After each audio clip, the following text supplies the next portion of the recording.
So today we're talking to Guy Clapperton. Hi Guy, Hello how are there. you? So Guy, your most recent book is entitled This is Social Commerce, Turning Social Media into Sales. Yes. I was just wondering if you could give me and our audience a bit of an overview of what social commerce means to you. Well, social commerce, it's basically a title for a book that when you've already used up this is social media. No, that's cynical. But there's an element of truth in that, of course. It's the book started off, in my mind, called The Digital Customer, because I was interested in a lot of business that was happening when that couldn't happen before social media, that couldn't happen before you could sort of gather all these people together electronically and market to them. That was my idea. The publisher then said, why not call it This is Social Commerce? Social commerce can mean different things to different people, but to me it's business which is happening only because there is social media. So you've got your crowdsourcing for startups on things like Crowdcube and Seeders and all those other platforms. You've got people like Naked Wines, who are mentioned in the book, who have got together a whole bunch of like-minded people who are interested in helping small winemakers, but they can only gather them together electronically. You wouldn't be able to gather them together all in one space. It's really, I suppose, another form of retail, because gathering a whole bunch of people together and offering them something because there's economies of scale, which you couldn't have had if they were just buying individually, that's kind of what retail's been doing for centuries. So, you know, it's nothing radically new, but it's doing it through an electronic means. And that makes a lot of sense to me from a consumer point of view.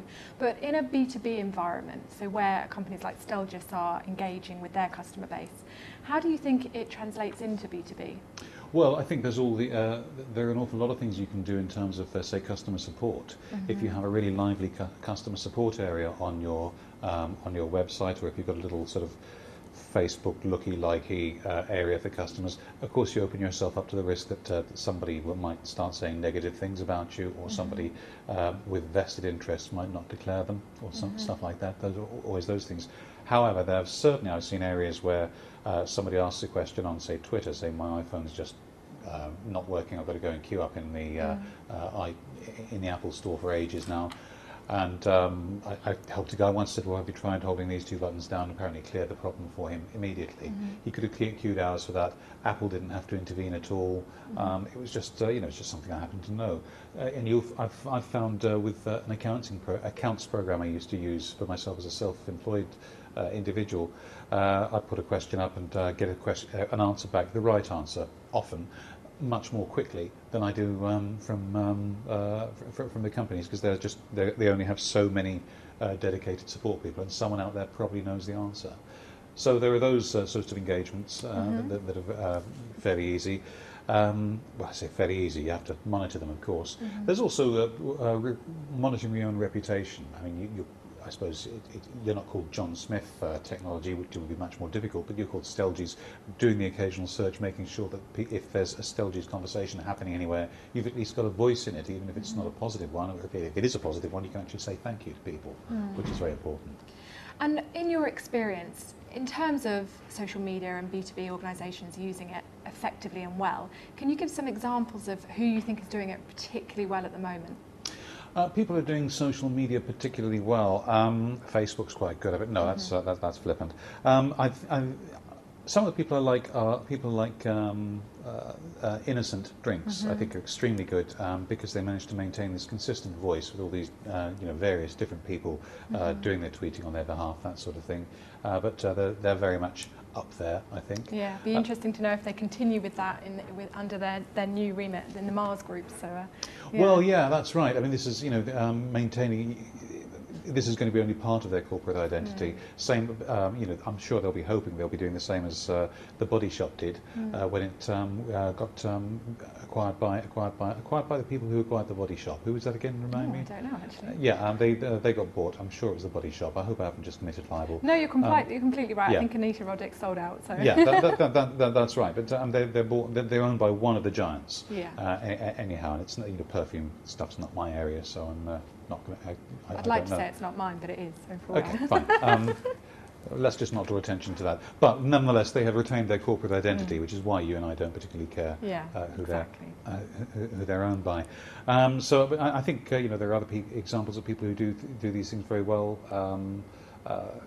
King of Shaves is very much my area. He's the chairman himself actually does that sort of thing. There will come a point if business continues to grow where it's more difficult, but they're quite good. And in terms of ownership within social media in a B2B environment, who do you feel owns social media? Is it one particular department or the entire company?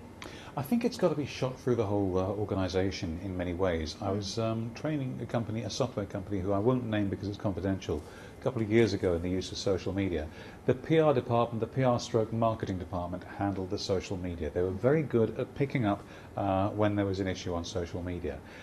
They then discovered that when they were picking up a complaint, when someone was saying this is really not going well, I've had a nightmare of a tech support issue with such and such, it just doesn't work, they'd refer that upstairs and the tech department would think, oh, it's just some nutter on Twitter, and they would basically disregard it. So you can have people who are, whoever it is who's got the, who's in charge of social media has to have access to some culture in which it's going to matter. Now, I think that's going to go away. It's a bit like years ago when e-commerce first started. I edited a book on e-commerce. As an experiment, I sent to various car dealers emails saying I had £30,000 to spend on a car.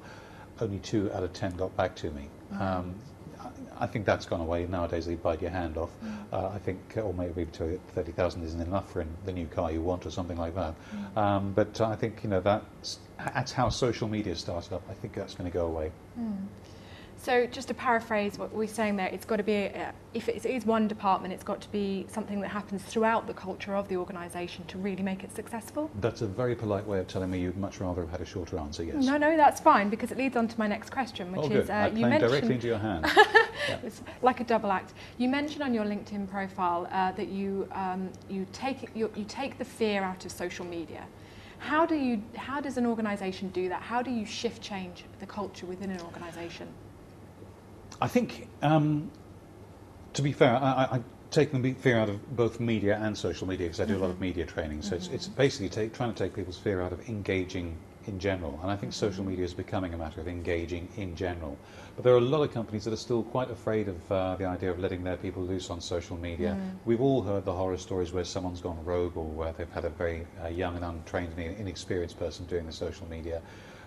There was one of the mobile phone companies, I better not name them because it's not fair to keep dragging them through it. Someone put a note up saying, that sounds a bit gay, doesn't it? Now that's, it's not something you should use as an insult. It's not something with any judgment attached to it, but the company did not want to be seen like that. So I think, there are people who are rather afraid of the immediacy of it, and the fact they can't vet it. But that's actually a matter of training people, of making sure they understand this is a corporate communication, and that it's therefore got to be spelled properly. Anybody who's seen any of my tweets will know perfectly well when I'm on the phone because they're spelled disastrously with the thumb keyboard. But I think it's a matter of getting people's engagement and getting them to understand this is just another means of communicating. Yeah.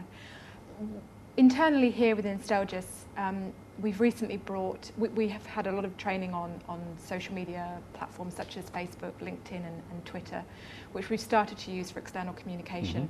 We then recently brought in Yammer as an internal social networking platform, and that was something that the marketing department decided to just do as a trial, and it went viral, I think, overnight. I think 97 people out of our 140 employees had decided to log on and have a Yammer account, which is great news. But we did a series of drop-in training sessions, and we faced, as a marketing team, quite a bit of negativity from particularly some of our externally facing salespeople saying, oh, this is just another way that another platform we have to be on. Why do we have to have another platform? What are your thoughts on social media platforms? Selective, all-encompassing? I think they're a very good idea, but I do have certain sympathy with your external facing teams if this is going to just add to the general amount of information coming into them. Ideally, it should be redirecting some of the existing information coming to them. It's not yet another onslaught, it's the onslaught diverted from a lot of email towards Yammer. Advantages of social media. I was talking to a guy called Luis Suarez, who's from IBM recently, and he has eliminated 97% of his email over the last 6 years because of social media. He uses IBM's internal stuff. He also uses LinkedIn externally. He will not reply to emails. Reasons being, if you get a note from me, if we connect on LinkedIn, say, you get a note from me on LinkedIn, and you forget who I am, as if. First, there'll probably be a photo there. Now, that's going to happen with email increasingly anyway. But you can click on my name and get through to my profile, so you can find out who is this, why would he be talking to me, is it worth talking to him, is he just going to want comment, should I just be, as he's a journalist, should I be shunting him onto the PR department? Should I be? You get a better idea of what I'm likely to be wanting, whether I'm actually credible, whether I'm going to be wasting your time. Am I after a job? Am I? There's all those things, particularly on LinkedIn. That's going to be important. Second thing, if I worked in here internally and I wanted to ask you a question, and you're on holiday disastrously, so you can't answer. However, if I search the Yammer network, it's archived. And so I'll be able to find if you've answered that the year before. So I'll be able to find what the answer was a year ago. It may not be the same now, but at least I've got some sort of starting point. Or one of your colleagues might think, oh well, I happen to know that she's away. But what I'll do is I'll answer that. I know the answer to this. You won't get the answer you wanted from the person you wanted, but here's that. So you can actually, as Lewis put it to me once, you can actually go on what we used to call a holiday, which does not involve doing lots and lots of work, answering lots and lots of stupid questions which have been answered 100 times before. Yeah. And of course, the other thing about social networking internally, because it's all done in the open, you cannot have internal office politics. We can't write in and say, well, such and such has got a bigger company car than me, isn't that terrible? We just can't do it. We have to bear in mind everything is going to be out in the open. And that starts to change the culture of a place, and it's a much better way to work. Yeah, I totally agree. It's an awful place to be in when you go on holiday and you come back dreading the amount of emails you're going to have in your email box. Yeah. And how many of those emails are unnecessary anyway? So. I think around 50% of mine. So, only 50%? That's an achievement. That's good. Oh. Yeah. So my last question, we've talked completely about social media today. What's your favourite social media weapon of choice? Depends on what I'm doing. I'm a member of the Professional Speaking Association. Actually, I'm a fellow of the Professional Speaking Association. Thoroughly enjoy. Always happens whenever you're talking about the Speaking Association, you make some sort of muck up with a word. I am a fellow of the Professional Speaking Association, and their liveliest community online is on Facebook. So that's where I really enjoy going to Facebook for that. LinkedIn's great for making contact and finding people from companies where you not knowing who the internal PR of something is, but managing to get straight through to them, getting in touch with them. It's brilliant. For quick sort of coffee machine style moments, I work mostly by myself at home, so just going and seeing what's happening on Twitter, having a chat about what's on telly last night, that sort of thing. Occasionally professional engagements too, as well. I'm really doing well on this professional speaking stuff today, aren't I? I really find Twitter useful for that. And those are the three main ones that I would use, and I think probably quite a lot of people. So I lied. One other last question. If there's one thing that the people listening today can take away in terms of next steps on a social media journey, what would it be in your opinion? Well, that would depend on where they are at first. I don't know who all the listeners are going to be. I don't know, or viewers are going to be. I don't know where they're starting off from. But certainly try to shift some of your mission-critical, job important communications to somewhere that can be shared a bit, like Yammer, like a closed Facebook group or whatever else you want to do. The closed Facebook maybe not so wise because people may not realise it's closed and they might repeat it elsewhere. But try and shift it onto that so that other people can search for it. Other people can in your organisation can find those nuggets which are still of value, and not bother you with it when you're on holiday. Thank you very much. You're very welcome. It's been a pleasure.